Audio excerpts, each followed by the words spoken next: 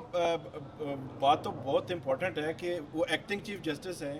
اور انہوں نے جس طرح اختیارات استعمال کیے ہیں، خاص طور پر ان ججز کے حوالے سے ان کو مختلف کمیٹیز سے نکالا گیا، اور بہت کچھ ہوا. اسلام آباد ہائی کورٹ میں بہت پہلے بھی ہم ڈسکس کر چکے ہیں. تو as a acting chief justice ہے تو انٹرسٹنگ نا، ایک ایکٹنگ چیف جسٹس جو ہے وہ اس طرح اختیارات استعمال کرے. جہاں تک جسٹس منصور علی شاہ صاحب کی بات ہے، اختیارات تو ایکٹنگ چیف جسٹس کے پاس وہی ہوتے ہیں جو چیف جسٹس کے ہی ہیں، لیکن میرا یہ خیال ہے کہ ڈے ٹو ڈے افیئرس کے لیے ہی وہ دیکھیں گے،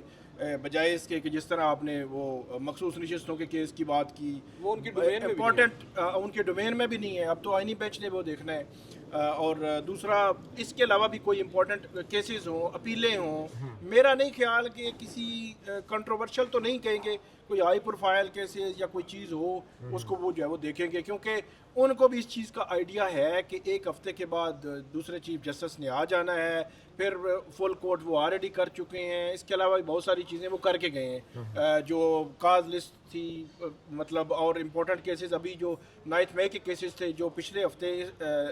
آگے بینچ میں آئے ہیں، وہ انہوں نے پہلے ہی وہ ہاشم کاکڑ صاحب کے بینچ میں جب وہ چلے گئے ہیں، جن کی سماعتیں کل اور پرسوں ہونی ہیں. امپورٹنٹ کیسز ہیں اگر ان کی بات کی جائے تو میرا نہیں خیال کہ کوئی ایسی بڑی تبدیلی کو ہو یا آنے کا امکان ہو. جہاں تک آج کی جو حلف برداری کی تقریب ہے اس کے حوالے سے جو بات ہوئی تھی وہ بڑی اہم اس لیے ہے کہ جو سوالات ہوتے ہیں ججز سے وہ وہی ہیں کہ جوڈیشری کا کردار 26ویں آئینی ترمیم یا اس کے بعد جو بدلتے حالات ہیں. ابھی جو اسلام آباد ہائی کورٹ ہے، ماضی میں ہم نے دیکھا کہ پیکا ترمیمی آرڈیننس آتا تھا، ہیبیس کی جو لاپتہ افراد کے کیسز ہوتے تھے، یا پبلک امپورٹنس کے کیسز ہوتے تھے، ان کیسز کو بڑی پرائرٹی پہ رکھا جاتا تھا، بڑے اہم آرڈرز بھی دیے جاتے تھے، لیکن وہ نہیں آ رہے. تو اس قسم کے سوالات رکھے گئے جو ججز ہیں ان کے سامنے. تو کیونکہ جسٹس اطہر من اللہ جو ہے وہ ماضی میں آپ کو پتہ ہے اسلام آباد ہائی کورٹ میں رہے ہیں 2018 سے آنورڈ، اور ان کے سامنے اس قسم کے کیسز آتے رہے ہیں، اور وہ جو گریوینس تھے شہریوں کے وہ ایڈریس بھی ہوتے رہے ہیں کسی حد تک. تو بس وہ امید جو ہے وہ کہتے ہیں کہ بس امید کا دامن جو ہے وہ نہیں چھوڑنا چاہیے، وگرنہ جو ہے وہ پورا سسٹم ویسے تو کولیپس تو کہیں نہ کہیں ہو ہی چکا ہے، لیکن وگرنہ پورا سسٹم ہی کولیپس ہو جائے گا کہ آپ کہیں کہ اب جو ہے وہ نا امیدی ہی نا امیدی ہے کہ کچھ نہیں ہوگا. اگرچہ جس طرح حالات چل رہے ہیں، اب ٹرانسفر ججز والے معاملات آپ نے دیکھ لیے 26ویں ترمیم کے بعد، کہ جس طرح چیزیں جس سمت میں جا رہی ہیں کہ اب تو جو ایک آئین نے جو بولنے کی آزادی دی ہے، لکھنے کی آزادی دی ہے، ہم ولاگ کرتے ہیں اور بہت سارے کام کرتے ہیں، اس کی ایک پروٹیکشن تھی جو آئینی عدالتیں ہیں ان کی صورت میں. اس وقت مطلب ہمیں یہ کم سے کم یہ ہوتا تھا کہ پیچھے آئین ہے، کوئی قانون ہے، کوئی چیز ہے جس کے تحت چیزیں جو ہے وہ آگے بڑھیں گی اگر کوئی معاملہ ہوا بھی. تو اب وہ جو نا امیدی ہے اس لحاظ سے میرے خیال میں وہ بڑی تشویشناک ہے. ٹھیک ہے. بہرحال ثاقب بات یہ ہے کہ یہ جو ایکٹنگ کا عہدہ ہوتا ہے نا، تو ہمارے تو جو فل ٹائم وزیر اعظم ہوتے ہیں وہ بھی ایکٹنگ ہی کر رہے ہوتے ہیں. سچی بات ہے. یہ تو پھر ایک چیف جسٹس کی ہم بات کر رہے ہیں. مجھے 1997 کا ایک واقعہ یاد آ گیا، کیونکہ ایکٹنگ چیف جسٹس کی اہمیت کے اوپر بات ہو رہی ہے. جب سجاد علی شاہ چیف جسٹس تھے اور اس وقت بے نظیر کی حکومت، بلکہ 97 بالکل بے نظیر کی حکومت تھی اور سجاد علی شاہ، ان دونوں کا آپس میں بڑا شدید ٹکراؤ تھا. تو اس دوران یہ ہوا کہ سجاد علی شاہ عمرے پہ چلے گئے، تو ان کے پیچھے یہاں پہ جو تھے ایکٹنگ چیف جسٹس کا عہدہ جب سنبھالا، ان کے بعد جو سینئر ترین جج تھے میرے خیال میں ارشاد حسن خان تھے، تو انہوں نے میڈیا سے کئی بات کرتے ہوئے کہہ دیا کہ ہم نے فل کورٹ میٹنگ بلا لی ہے. اچھا. تو اگلے روز جب وہ اخبار میں خبر چھپی کہ فل کورٹ میٹنگ طلب کر لی گئی ہے، تو سجاد علی شاہ جو چیف جسٹس تھے وہ عمرہ چھوڑ کے واپس بھاگے. If I'm not wrong وہ خبر بھی آپ نہیں چھاپی تھی؟ وہ بالکل ہم نے ہی رپورٹ کی تھی، کیونکہ ارشاد حسن خان نے میرے ساتھ اور ایک دو اور صحافی تھے ان کے ساتھ بات کی تھی. تو جب وہ عمرہ چھوڑ کے واپس آ گئے اور کراچی میں انہوں نے لینڈ کیا، اور آتے ہی انہوں نے بیان دیا کہ اب میں چیف جسٹس ہوں اور میں پاکستان کے اندر موجود ہوں، یعنی کہ میرے بغیر اب فل کورٹ میٹنگ نہیں ہو سکتی. اور فل کورٹ میٹنگ کی اہمیت یہ تھی کہ فل کورٹ میٹنگ جو ہے وہ سپریم کورٹ کے رولز میں ترمیم کر سکتی ہے. تو عدیل آپ کے خیال میں کیا جو ابھی اس وقت جو فل کورٹ کی میٹنگ جسٹس جو اپنا یحییٰ آفریدی تھے انہوں نے جانے سے پہلے ہی طلب کر لی، اور یہ بھی بڑے عرصے بعد طلب کی گئی جب ان کو یقین ہو گیا کہ ان کی اکثریت ہے. تو اب فل کورٹ کی میٹنگ کیا جسٹس منصور علی شاہ تکنیکی اور قانونی اعتبار سے بلا سکتے ہیں، اور کیا اس حوالے سے کچھ کیا جا سکتا ہے؟ آخری جو فل کورٹ کی میرے خیال میں 2 نومبر کو یا اس ہوئی تھی، اور 2 دسمبر کو طے پائی تھی کہ دوبارہ ہوگی، لیکن تب سے اب تک نہیں ہوئی تھی. جی سر، اس میں دیکھیں تکنیکی اعتبار سے بلائی تو جا سکتی ہے میٹنگ، اس میں کوئی اتنی بڑی بات نہیں ہے. قائم مقام چیف جسٹس ہیں، وہ میٹنگ کو بلا سکتے ہیں، لیکن بلائیں گے تب جب کچھ کر پائیں گے. اب دیکھیں جسٹس یحییٰ آفریدی صاحب آپ جیسے کہہ رہے ہیں وہ اپنا ہوم ورک پورا کر کے گئے ہیں. انہوں نے اتنا کام، میرا خیال ہے جب سے وہ چیف جسٹس بنے ہیں، میرا نہیں خیال انہوں نے اتنا کام کیا ہے جتنا انہوں نے اپنے بیرون ملک دورے سے قبل ایک ہفتے کے دوران کیا ہے. اول تو انہوں نے پورا گراؤنڈ سیٹ کیا ہے. تمام تر جو لوپ ہولز ان کو نظر آ رہے تھے سسٹم میں کہ کہیں سے جو آنے والے قائم مقام چیف جسٹس ہیں ان کو سپیس نہ مل جائے، وہ مقدمات جو 9 مئی کے چیف جسٹس کے بینچ پہ مقرر تھے انہوں نے وہ سارے اپنے جانے سے ایک ہفتے قبل ہی ایک دوسرے بینچ کو بھیج دیے تاکہ یہاں پر آ کر، اور اس کا اعلان کمرہ عدالت میں کیا، کسی کمیٹی میں نہیں کیا. بالکل. اور اس کے علاوہ بھی ہم دیکھ سکتے ہیں اب فل کورٹ میٹنگ اگر بلا بھی لیتے ہیں جسٹس منصور علی شاہ تو وہ کیا کر پائیں گے؟ اکثریت اس وقت کہاں پر کھڑی ہے آپ کو بھی معلوم ہے، ہمیں بھی معلوم ہے. اب آپ دیکھیں مختلف اور بھی باڈیز ہیں سپریم کورٹ آف پاکستان میں جو کام کر رہی ہیں، جن میں ایک جوڈیشل کمیشن آف پاکستان ہے جس نے ججز اپوائنٹ کرنے ہوتے ہیں، دوسرا SJC ہے سپریم جوڈیشل کونسل جس نے ججز کا احتساب کرنا ہوتا ہے. آپ ان 2 باڈیز کو بھی دیکھ لیں تو بھلے جسٹس یحییٰ آفریدی یہاں پر نہیں ہے، یہ میٹنگ کال بھی کر لیں، اکثریت نہیں ہوگی ان کے پاس. تو ہوم ورک وہ پورا کر کے گئے ہیں جسٹس یحییٰ آفریدی صاحب. اگر ہم اس کو اس کانٹیکسٹ میں دیکھیں، جسٹس منصور علی شاہ صاحب کے پاس جیسا کہ ثاقب صاحب کہہ رہے ہیں ڈے ٹو ڈے افیئرز کے علاوہ بظاہر اپیرنٹلی اس وقت کوئی چیز ایسی نظر نہیں آ رہی جو وہ کر پائیں گے. ایک چیز ہے جو وہ کر سکتے ہیں، وہ ایسی ہے کہ کوئی ایسا مقدمہ جو آئینی بینچ کی ڈومین میں نہ جاتا ہو مگر پبلک امپورٹنس کا بھی ہو، اور وہ مقدمہ جو ابھی آج یا کل میں سپریم کورٹ آف پاکستان میں فائل ہوتا ہے کسی اپیل کی صورت میں اور جاتا ہے directly supreme court practice and procedure act committee کے پاس، اس پریکٹس اینڈ پروسیجر کمیٹی میں کیونکہ اب اکثریت ہوگی جناب جسٹس منصور علی شاہ صاحب کے پاس، تو وہ اپنی مرضی سے اس مقدمے کو سماعت کے لیے مقرر بھی کر سکتے ہیں اور فیصلہ بھی صادر فرما سکتے ہیں، مگر میں نہیں سمجھتا کہ وہ اس طرح کا کی بھی کوئی رسک لیں گے۔ ہو سکتا ہے جسٹس یحییٰ آفریدی صاحب بھی روزہ توڑ کر فوراً یہاں پر پہنچ جائیں، اور یہ بھی ہو سکتا ہے کہ وہ واپس آ کر ریکال کر لیں۔ دیکھیں سر، دیکھیں اب یہاں پر جسٹس منصور علی شاہ صاحب کے پاس ونڈو بڑی محدود ہے، وہ کیا کر لیں گے؟ زیادہ سے زیادہ خطوط لکھ سکتے ہیں۔ وہ بھی آج ایک دوست بتا رہے ہیں، انہوں نے پوچھا ہے خط شط لکھ رہے ہیں آپ، تو انہوں نے کہا ہے کہ اس وقت کوئی خط نہیں لکھ رہے۔ وہ شاید ججز اپوائنٹمنٹ کے معاملے میں پوچھا گیا تھا، کیونکہ آئینی بینچ میں اب معاملہ ٹیک اپ ہو چکا ہے، اور وہ بھی ایک بہت بڑا کنٹروورشل ایشو ہے جس کو اب بظاہر بڑا سموتھلی جسٹس محمد علی مظہر لے کر چل رہے ہیں۔ دیکھیں اب 26ویں آئینی ترمیم کے بعد سے جسٹس منصور علی شاہ جو ہیں مختلف مرحلوں پر اپنے خطوط کے ذریعے جوڈیشل کمیشن اور 26ویں آئینی ترمیم کے حوالے سے سپریم کورٹ میں فوری سماعت کے اوپر اصرار کرتے رہے ہیں کہ پہلے ان کا فیصلہ کیا جائے، بعد میں ججوں کی تعیناتی کی جائے۔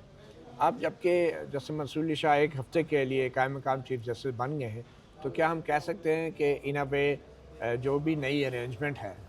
چاہے وہ جوڈیشل کمیشن کی ہے یا جوڈیشل کونسل کی ہے یا فل کورٹ کی ہے، وہ انہوں نے تسلیم کر لیا ہے، اور انہوں نے جو ایک اپنی پوزیشن رکھی ہوئی تھی اس پوزیشن کے ہوتے ہوئے بھی انہوں نے کمپرومائز کر لیا ہے۔ مجھے نہیں لگتا کہ اس طریقے سے اچانک ہی جسٹس منصور علی شاہ کو اعتماد میں لیے بغیر ہی ان کو یہ موقع فراہم کیا گیا ہوگا۔ یہ بات تو چل رہی ہے کہ فل کورٹ میٹنگ بلانے کا اصل مقصد تو یہی تھا کہ چیزوں کو سیٹل ڈاؤن کیا جائے، اور جہاں تک تعلق ہے سر، اگر جوڈیشل کمیشن میں ایک چیز چل رہی ہے جو جسٹس منصور علی شاہ یا جسٹس منیب اختر کی مرضی کے برخلاف ہے، مگر وہاں پر اکثریت ایک فیصلہ کر رہی ہے، تو وہ بھلے ہی اس سے اتفاق کرے نہ کرے، وہ بائنڈنگ تو ہے ان پہ، انہوں نے پھر اس کو ماننا ہے۔ تو یہاں پر آ کر یہ کہیں کہ اب وہ قائم مقام چیف جسٹس بن گئے ہیں تو وہ اب اس کو نہ مانیں، یہ پھر بات سمجھ سے بالا تر ہے، پھر انہیں چاہیے کہ پھر گھر چلے جائیں۔ دوسرا یہ ہے کہ جب آپ سسٹم میں موجود ہیں تو میرا خیال ہے کہ جو آئینی ترامیم ہو چکی ہیں، جب تک کہ وہ فیلڈ میں ہیں، ان پر عمل درآمد ہو رہا ہے، تو یا تو یہ ہے کہ آپ گھر چلے جائیں، آپ ریزائن کر دیں، یا اگر آپ نے اس میں رہنا ہے کہ جب تک وہ ان کی قانونی حیثیت برقرار ہے اس سے الگ تھلگ تو نہیں ہو سکتے۔ بے شک آپ جو ہے وہ اختلاف کرتے رہیں۔ جو بات کی عدیل سرفراز انہوں نے کہ ابھی علی باقر نجفی صاحب جو آئے ہیں یہاں پہ جج لاہور ہائی کورٹ کے، تو اس میں سپریم کورٹ کے 4 جو ججز تھے چیف جسٹس سمیت، تو 4 ججز نے اختلاف کیا، وہ انہوں نے ان کے حق میں ووٹ نہیں دیا، لیکن جو نان ججز لوگ تھے یا پولیٹیکل لوگ تھے میکسیمم انکلوڈنگ جسٹس امین، انہوں نے کہا نہیں جی نہیں، آپ کی رائے ٹھیک نہیں ہے، ہماری رائے کیونکہ اکثریت ہے تو اکثریت کو ماننا پڑے گا۔ حالانکہ جو ججز کو ہائی کورٹ سے سپریم کورٹ لانے والا جو معاملہ ہے، یا ایون ہائی کورٹ میں بھی اپوائنٹ کرنے والا جو معاملہ ہے، وہ ججز کو جج زیادہ بہتر جو ہے وہ ان کو جج کر سکتے ہیں۔ پھر آپ نے ایک اور چیز دیکھی ہوگی کہ جو جوڈیشل کمیشن کی ہم بات کر رہے ہیں کہ ماضی میں بھی ہم نے یہ سنا بھی تھا، بلکہ جسٹس بابر ستار کے کیس میں، کہ ان کی اتنی فائلیں کھولی گئیں، پھر پارلیمانی کمیٹی کے پاس بھی معاملہ گیا کہ ان پر طرح طرح کی چیزیں ان کے کھاتے میں ڈالی گئیں، اور اتنی ان ڈیپتھ اس کو دیکھا جاتا تھا۔ ابھی ریسنٹ پاسٹ میں آپ کے پاس بھی خبریں ہوں گی کہ جوڈیشل کمیشن آف پاکستان نے جو تعیناتیاں کی ہیں ایون ہائی کورٹس میں، کیا ان کی جو فائلیں ہیں ان کو مکمل کھنگالا گیا ہے، اور کیا جو نان ججز لوگ ہیں یا پولیٹیکل لوگ ہیں یا جو ممبر ہے جوڈیشل کمیشن کے، وہ اتنی ٹیکنیکلٹیز کو جانتے ہیں کہ ایک بندہ جو ہے اس کی ورتھ کتنی ہے بطور وکیل کے، اس کو ہائی کورٹ کا جج بنا دیا جائے، تو یہ چیزیں جو ہے بہرحال اب تو سارا معاملہ جو ہے نا وہ ووٹ کو عزت دینے پہ آ گیا ہے، اور یہ جوڈیشل کمیشن میں بھی اب ووٹ کو عزت دی جا رہی ہے۔ جن کا زیادہ ووٹ ہے، پھر میرٹ کی ضرورت کیا ہے، پھر سی وی کھنگالنے کی ضرورت کیا ہے؟ جب آپ نے آئین کے اندر لکھ دیا ہے کہ ووٹ سے فیصلہ ہوگا، تو پھر قواعد کے اندر میرٹ کا لکھ دینے سے یا اس کا معیار مقرر کر دینے سے کچھ بدلے گا تو نہیں۔ یہ تو بڑا ہی ناممکن ہے کہ قواعد کے ذریعے آئین کے اختیارات کو آپ جو ہیں وہ اوور رائڈ کریں۔ بٹ اینی وے، اب ہم دوسرے ایک عام موضوع کی طرف آتے ہیں، اور وہ معاملہ ہے یہ سینیورٹی کا ایشو ہے۔ سپریم کورٹ نے 5 ججوں کی جو آئینی درخواست ہے اس کے اوپر نوٹس بھی جاری کیے ہیں حکومت سے، حکومت نے بھی جواب جمع کرا دیا ہے، اور رجسٹرار سپریم کورٹ نے بھی اور جوڈیشل کمیشن نے بھی جواب جمع کرا دیا ہے. اب انٹرسٹنگلی جوڈیشل کمیشن نے تو اپنے آپ کو اس سارے معاملے سے الگ کر دیا اور کرنا بھی چاہیے کیونکہ ان کا بنتا بھی نہیں ہے. اور ویسے بھی ہم نے یہ دیکھنا ہے کہ اب جوڈیشل کمیشن کے اندر جو بھی فیصلے ہوتے ہیں وہ اکثریت سے اگر ہوتے ہیں تو کیا یہ جواب جو بظاہر بڑا بے ضرر سا ہے, کیا یہ جواب بھی جوڈیشل کمیشن کے اندر ووٹنگ کرا کے اس کا تعین کیا گیا تھا کہ ہمارا یہ موقف ہوگا, یا یہ جواب جو ہے سپریم کورٹ کے جو چیف جسٹس ہیں انہوں نے رجسٹرار کو کہہ دیا اور انہوں نے کہہ دیا ہمارا اس سے کوئی میرا تعلق خیال ہے نہیں. یہ رجسٹرار صاحب نے اپنے طور پر اپنے طور پہ دیے, لیکن کیا وہ یہ دے سکتے ہیں اور انہوں نے کیا وہ جوڈیشل کمیشن کی نمائندگی کر رہے ہیں؟ سیکٹری جوڈیشل کمیشن, کیونکہ الگ سے اپوائنٹ کیا گیا ہے سیکٹری کو, پہلے آپ کو یاد ہوگا. یہی تو بات ہے کہ کیا یہ جوڈیشل کمیشن کا موقف ہے یا ایک فرد کا موقف ہے؟ میرا یہ خیال ہے کہ جوڈیشل کمیشن کا ہی موقف ہونا چاہیے ویسے, وگرنہ سیکٹری اپنے طور پر تو ایسا جواب نہیں لکھ سکتا. یا تو یہ ایک جواب لکھ کے اس کی کاپیز سب میں ڈسٹریبیوٹ ہوں, شیئر کی ہوں ان کی طرف سے, اوکے ہوا وہ پھر جو ہے وہ پھر ہونا چاہیے. بٹ اینی وے کیونکہ اس جواب میں کوئی پوزیشن نہیں لی گئی شاید, تو وقتی طور پہ یا فوری طور پہ کوئی ایسا امکان نہیں ہے کہ جو جوڈیشل کمیشن کی طرف سے بھی کوئی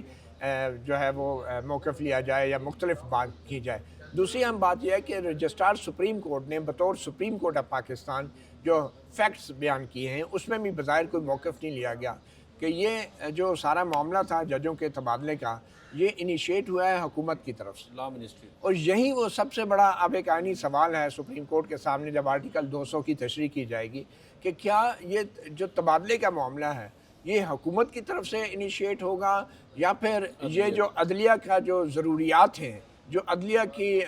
جو ضرورت ہوگی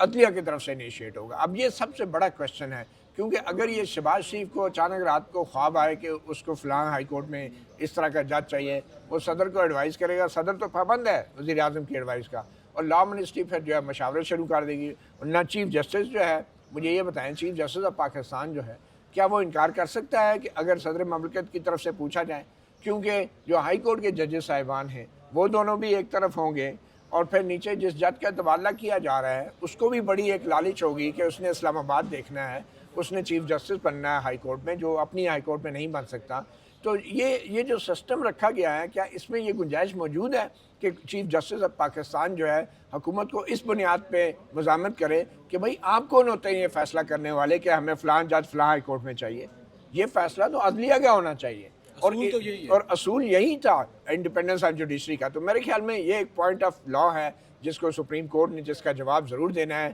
کہ کیا کوئی بھی حکومت, وزیر اعظم جو ہے وہ صبح اٹھ کے کہہ سکتا ہے کہ فلاں جج کو فلاں ہائی کورٹ میں لگا دو. اگر اس سوال کا جواب, اور اس کا یہی بھی ہے نا کہ چیف جسٹس سے مشاورت اس لیے رکھی گئی ہے ہائی کورٹ کے چیف جسٹس صاحبان سے اور پھر اس متعلقہ جج سے. تو بات یہ ہے نا کہ جس قسم کے حالات چل رہے ہیں یہ مشاورت تو صرف کاغذی کارروائی لگ رہی ہے. ایک چیز جو آپ مشاورت کی بات کر رہے ہیں, میرا یہ خیال ہے کہ جب مشاورت رکھی گئی ہے چیف جسٹس سے, چیف جسٹس آف پاکستان سے, تو اس کا کوئی مقصد بھی ہے نا. چیف جسٹس آف پاکستان نے کس بنیاد پر یہ کہہ دیا کہ ہاں جی آپ لے کر آئیں؟ جب 20 جنوری کو یہیں پہ جوڈیشل کمیشن آف پاکستان کا اجلاس ہوتا ہے, اس میں تقریباً 4 میرے خیال میں ہائی کورٹ, اسلام آباد ہائی کورٹ کے لیے 4 ججز کے لیے وہاں پہ بلائے گئے تھے, نامینیشنز لی گئی تھیں. تقریباً 20-22 یا اس سے زیادہ جو لوگوں کی نامینیشنز موجود تھیں. جوڈیشل کمیشن کا اجلاس 20 کو ہوتا ہے. بلوچستان کے لیے بھی ایک جج بلوچستان کا جسٹس محمد آصف آپ جو ہے وہ لگا دیتے ہیں, اور 20 کو آپ جو ہے وہ 2 اسلام آباد ہائی کورٹ کے جج لگا دیتے ہیں, اور 2 جو ہے وہ آپ رکھ لیتے ہیں. اور 1 فروری کو وہی چیف جسٹس جو جوڈیشل کمیشن میں تھے 1 فروری کو وہ گورنمنٹ کو کہہ رہے ہیں بالکل ٹھیک ہے جی آپ جو ہے وہ ٹرانسفر کر دیں. تو بھائی کس بنیاد پر ٹرانسفر کر دیں؟ مطلب آپ کی کیا اس میں ان پٹ کیا ہے؟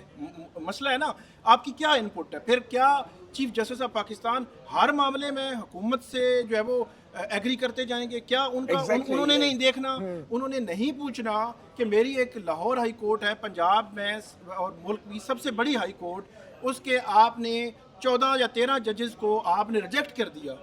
15ویں نمبر کے جج کو آپ لے کر آگے. بالکل, اس کی کیا وجہ ہے؟ دیکھیں نا, حکومت اپنی بروٹ میجارٹی سے جوڈیشل کمیشن کے اندر چیف جسٹس آف پاکستان کو بھی پنش کر سکتی ہے. حکومت کے پاس میجارٹی ہے, بروٹ میجارٹی ہے, ٹیکنیکلی بھی اگر دیکھا جائے. ایگزیکٹلی, آپ دیکھیں نجفی کے معاملے پہ دیکھ لیں, آپ ان کو ریزسٹ کیا ہے. لیکن عدیل, میرا سوال یہ ہے کہ کیا جو ویکنسیز ہوتی ہیں ہائی کورٹوں میں, کیا ان کو ٹرانسفر کے ذریعے فل کیا جا سکتا ہے؟ کیونکہ ویکینسیز کو فل کرنے کا تو آئین کے آرٹیکل 175 میں جوڈیشل کمیشن کے ذریعے اپوائنٹمنٹ ہے، لیکن جو حکومت نے ابھی جواب جمع کرایا ہے انہوں نے بہت بڑا اعتراف کیا ہے کہ یہ جو ججز کو ہائی کورٹ میں تبادلوں کے ذریعے اپوائنٹ کیا گیا ہے یہ ویکینسیز کے اگینسٹ کیا گیا ہے اور یہ پرماننٹ ہے۔ اب آپ اندازہ لگائیں کہ حکومت نے کھل کے یہ کہا کہ ہاں ہم نے خالی اسامیاں پور کی ہیں، اب اس میں کوئی لمٹ بھی نہیں ہے۔ اگر حکومت کے آرٹیکل 200 کی تشریح کو مانا جائے تو اس کا مطلب تو یہ ہے کہ پوری کی پوری بلوچستان ہائی کورٹ میں تبادلوں کے ذریعے اس کو فل کیا جا سکتا ہے۔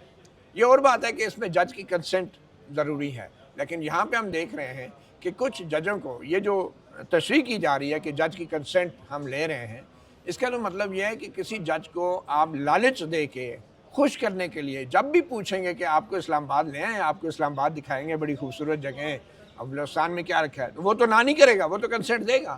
اور پھر اگر وہ نہ نہیں کرے گا تو آپ کے خیال میں جو اس کی ہائی کورٹ کا چیف جسٹس ہے وہ کس بنیاد پہ نہ کرے گا؟ جو دوسری ہائی کورٹ کا چیف جسٹس ہے جہاں پہ اس کو بھیجا جا رہا ہے وہ کس بنیاد پہ نہ کرے گا؟ تو یہ ساری مینوپولیشن جو ہے گورنمنٹ کے ہاتھ میں آ جائے گی۔ تو کیا سپریم کورٹ کو یہ بھی اس کا بھی تشریح کرنا ہے آرٹیکل 200 کا کہ کیا ویکینسیز کے اگینسٹ جو ہے وہ پرماننٹ اپوائنٹمنٹ تبادلوں کے ذریعے کی جا سکتی ہے؟ سر میری تو ہمبل سی انڈرسٹینڈنگ یہ ہے کہ آئینی بینچ کے سامنے آپ نے بھی بڑا رائٹلی ایک سوال رکھا کہ انڈیپینڈنس آف جوڈیشری ہے کہ کیا حکومت اپنی مرضی سے خود سے یہ انیشیٹ کر سکتی ہے اور پھر چیف جسٹس کے اوپر ان کے پابند ہیں۔ دیکھیں اگر آئینی بینچ آج معذرت کے ساتھ یہ تشریح کر دے کہ نہیں بھائی انڈیپینڈنس آف جوڈیشری کے اگینسٹ ہے کہ پریزیڈنٹ بھیجیں چیف جسٹس کو کہ اس معاملے کو آپ دیکھیں، نام ہم یہ کر رہے ہیں، ایسا ہوگا نہیں، کیونکہ اس وقت جس آئینی بینچ کے سامنے یہ معاملہ ہے وہ آئینی بینچ بھی اسی انڈیپینڈنس آف جوڈیشری کو ختم کر کے تشکیل دیا گیا ہے۔ یہ آئینی بینچ جس میں اس وقت ہیڈ کر رہے ہیں جسٹس محمد علی مظہر، معذرت کے ساتھ اس وقت اگر 2 یا 3 سال کے بعد چیف جسٹس کی دوڑ میں وہ آئیں گے تو وہ اسی انڈیپینڈنس آف جوڈیشری کو ختم کرنے کے بعد آئیں گے۔ اگر آج وہ اسی انڈیپینڈنس آف جوڈیشری کو بحال کرنے کی بات کرتے ہیں تو وہ پھر بڑا مشکل اور ناممکن نظر آتا ہے۔ نہیں ہو سکتا ہے، وہ جج ہیں، بطور جج انہوں نے حلف اٹھایا ہے، اس حلف کی پاسداری جو ہے وہ کریں۔ ان کے ساتھ ساتھی ججز جو آئے ہیں ہائی کورٹ سے آئے ہیں ابھی وہ چیف جسٹس تھے، تو ایک پاسبلٹی تو میرے خیال میں ہمیں رکھنی چاہیے۔ ٹھیک ہے ہر جج کو اپنا مفاد جو ہے وہ نظر آ رہا ہوتا ہے، مستقبل میں اس کو یہ مفاد ہوگا اگر وہ آج اس قسم کا فیصلہ دے گا، لیکن الٹیمیٹلی جس حلف کی بات کی جا رہی ہے اس میں بھی کہ آپ نے اگر لاہور ہائی کورٹ کے بطور جج یا سندھ ہائی کورٹ کے بطور جج حلف اٹھایا ہے تو یہاں آپ نے دوبارہ حلف لینا ہے۔ تو جو ججز جو ہے آئینی بینچ کے اس کیس کو سن رہے ہیں انہوں نے بھی ایک حلف اٹھایا ہوا ہے اور ان کو اس حلف کی پاسداری کرتے ہوئے آئین اور قانون کے مطابق فیصلہ کرنا چاہیے، جس کا آج بھی وہ حلف میں ہم سن رہے تھے کہ اپنی جو پرسنل انٹرسٹ ہے وہ سائڈ پہ رکھیں گے اور آئین اور قانون کے مطابق فیصلہ کریں گے۔ ہمیں توقع رکھنی چاہیے کہ یہ آئینی بینچ بھی بے شک 26ویں آئینی ترمیم کی وجہ سے ہی ہے، اس کی وجہ سے ہی ان کو تھوڑا سا سپیریئر کلاس ملی ہے سپریم کورٹ میں، لیکن الٹیمیٹلی انہوں نے اس حلف کا تحفظ کرنا ہے، تبدیل ہونا چاہیے نا آئین کا تحفظ۔ اب چیف جسٹس تو کر ہی نہیں رہا۔ میرے خیال میں حلف کو تبدیلی سے کوئی فرق نہیں پڑے گا، ہمیں اپنی سوچ بدلنی ہوگی۔ حلف تو بڑے بڑے لوگوں نے اٹھائے ہیں اور جوانی میں اٹھائے ہیں، نوکری لینے سے پہلے اٹھائے ہیں، اور کیا کیا بڑے بڑے حلف نہیں اٹھائے۔ ہم سیاسی سرگرمیوں میں حصہ نہیں لیں گے، ہم آئین کا دفاع کریں گے، ہم یہ کریں گے وہ کریں گے، لیکن ہوتا کیا ہے؟ تو بیچارے ججوں کو اس طرح مورد الزام ٹھہرانا میرے خیال میں یہ بھی مناسب نہیں ہے۔ بہرحال بہت شکریہ ثاقب بشیر، عادل سرفراز۔ ناظرین آپ نے ہمارا یہ باجماعت ولاگ سنا آپ نے، اور مجھے امید ہے کہ آپ اس حوالے سے ہمیں ضرور فیڈ بیک دیتے رہیں گے۔ اجازت دیجیے، اللہ حافظ۔